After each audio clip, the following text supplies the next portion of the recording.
What's up guys, Huso7 here, and today I've got a video to show you the new Xbox dashboard. This dashboard is available on the preview program. It's not currently available for download yet unless you're part of the preview program, but it is so much better. It's I think what the Xbox dashboard really needed, and so I'm going to show you some of the new features of it. So first you can see that it's completely revamped, and on sort of this main screen you can sort of see the last thing that you're doing. In this particular case mine happened to be Upload Studio, and then you can scroll through your recently used apps. So you can see here I've got Game DVR 1 guide. I've been playing some of the beta, and I still play Madden NFL 25. So you can see the recent stuff, and then you can get to your pins. Rather than going left to your pins like before, you go right down to your pins. And to get back and forth between what you were last using in your pins, you can actually just click the left trigger to go back up to the top, or the right trigger to jump back down to your pins. So it's very quick, it's very easy, and you can see it's nice and fluid. It moves fast. You don't have to wait for anything to load or anything.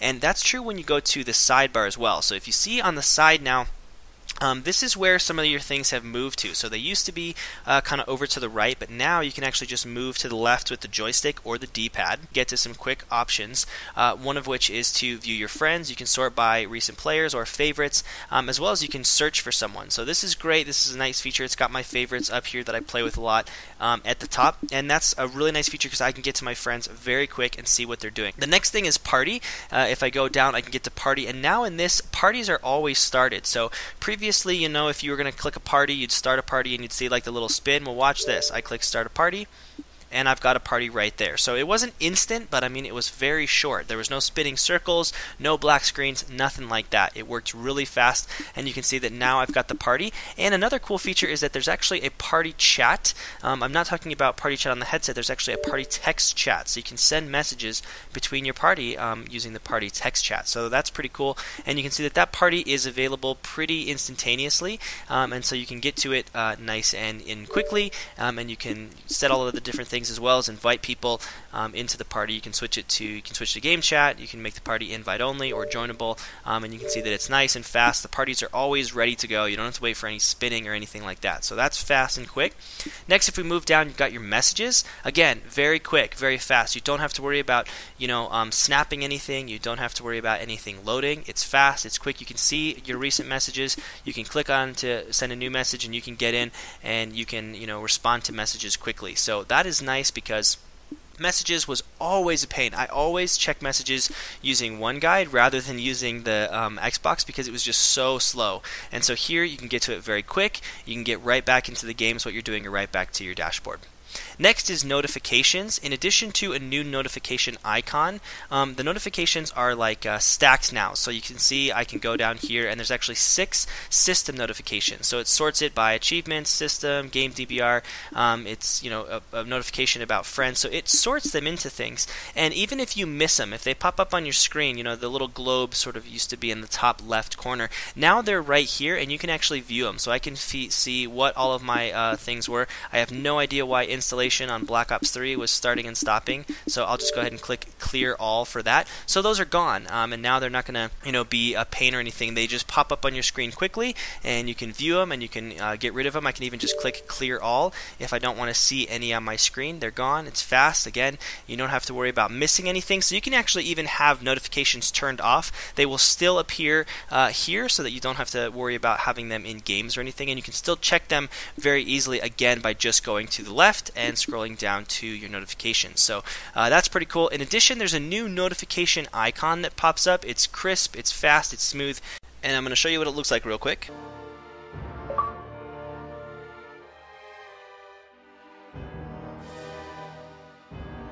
It takes up less space, and it's really nice and crisp. Now if you go down, you can get to all settings, but one of my favorite new features here is that you can quickly turn on Connect for mic chat right there. So I almost never use my Connect for mic chat except when I'm doing Skype or when I'm doing a couple of other things, and so it was always a pain to have to go into the settings. You wait for the spin, you go to connect settings, you wait for the spin again. Now you can just easily turn it on and off right there, as well as you can get to all settings and turn your console on and off very quickly.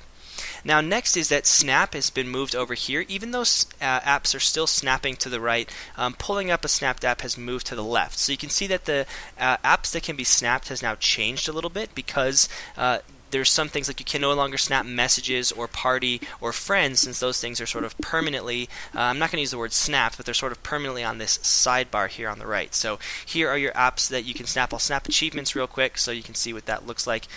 There's still a little bit of load time when it comes to snapping things and when it comes to getting back and forth. However, it is, in my opinion, feeling a lot faster. Now, if you want to switch like you could previously, you can double tap the Xbox button and that will bring you right back to this. You can quickly unsnap. You can also push X to take a screenshot or Y to record a video. Oh, my Xbox Connect is hearing me. However, you can't do that when you are obviously using Upload Studio. But in games, you should be able to do that.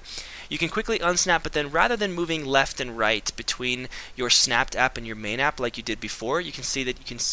It says Resume Game DVR or Resume Achievement. So if I need to get to achievements, I click Resume Achievements. If I need to get to Game DVR, I'll go over here and click Resume Game DVR. So as you can see, everything is nice, it's crisp, it's fast, it's working really well. It's easy to unsnap things. You just double click the Xbox button and choose unsnap. And clicking the Xbox button one time will bring you back to the dashboard, and again you can see it's very fast. You can get back into what you're doing quickly. You don't have to wait for any spinning circles. You can get to your pins quickly if you want to start something else. So fast, crisp, easy to use, and it's really what I think this needed. So that's actually just sort of the first tab and the sidebar. I'm going to take you through over to the other tab. Now there's this community tab. So this is where you can see updates. You can see who's been added to friends. You can see game clips, things that have been shared with you, all sorts of things on here. And you can quickly share like these statuses. Right here you can post them to Twitter, things like that, or share them with others. You can add screenshots, game DVR clips, etc. So that's really fast and easy. That's right there on Community. Next, if you go to OneGuide, now all of your like TV apps have been merged into one area called OneGuide. So you can see you can get to live TV if you have it connected through a tuner or through like HDMI. You can get to your movie apps, you can watch TV shows. It's got app channels, so you can see here there's Sling, Crackle, Fox Now. These are not actually even apps that I have installed on my Xbox, but it shows you what sort of things are available. So if you say, oh, I want to try to watch this, if you see something that you like, you can mark it as a favorite, and you can try to get some information about these right now, and maybe even like I want to install the Crackle app or something. So it shows you sort of what's on TV and some different things that you can watch. And you can, again, just like on the Home tab, you can get to these quickly by clicking the left and right triggers. It also gives you your lineup. If you have your information synced, you can see what's coming up on your stations and get some recommendations for that. So all of the TV, movies, apps, everything like that have all been combined into one guide. And then if we move, our last tab is Store. So again, this looks a little bit different, but you can get some pretty cool, like nice thumbnails here. You can click Browse All Games right there, or you can search. You can see some new releases that have just come out. You can even go over here and click See All. You can browse by top rated. So the Store, it has created some extra tabs. So if I go back to OneGuide here, you can see that by moving to the right, the only tab I have is Store. But when you go to Store, it now sorts it. So this is all games. I can then go over to apps. I can then go over to movies and TV, and I can then go over to music. So all of these four things, they're not gone. They've just been condensed into one tab called Store, which only appears when you actually go to the store. So it's sort of like loading this, and you can see that it's nice and fast. No spinning circles, no wait time. This is definitely what the Xbox dashboard needed, because it just feels a lot faster, and navigating feels a lot more simple. Another major change that has happened, I'm going to go back to my sidebar here, is the settings. And I'm actually going to make a separate video for this to keep this video a little shorter, because I did a settings guide back when the Xbox first came. But you can see here that now the settings look a lot different. There's a lot of new features, including some things like remappable buttons, which I think is going to, right here, button mapping, I think is going to be used when the Xbox Elite controller comes out, because I can't seem to figure out how to remap buttons right now, and I don't think it's possible on a standard controller. But I'll make a separate settings video, and I'll have a link in the description, or you can click on screen if you want to check that out. But basically you can see that getting to your settings is really easy, and getting to what you were doing is easy, and getting into games is easy. I was not running the Star Wars Battlefront, but let me load this right quick. So this is going to take just a minute to load, because I wasn't running this in the background or anything. But you can see that when I've got something running in the background, if I get a message and I want to check it really quick, just double tap the button, and I can go down to messages. Again, very fast, very quick, no spinning. Exactly what the Xbox needed. This is a crucial update. So I'll let you guys know on Twitter, or maybe I'll make a video about when it actually gets released for the public, but for right now it is only available on the preview program. So if you are a part of the preview program, be sure to download the new Xbox experience and check it out, and let me know what you think. Thanks so much for watching, guys. Have a nice day.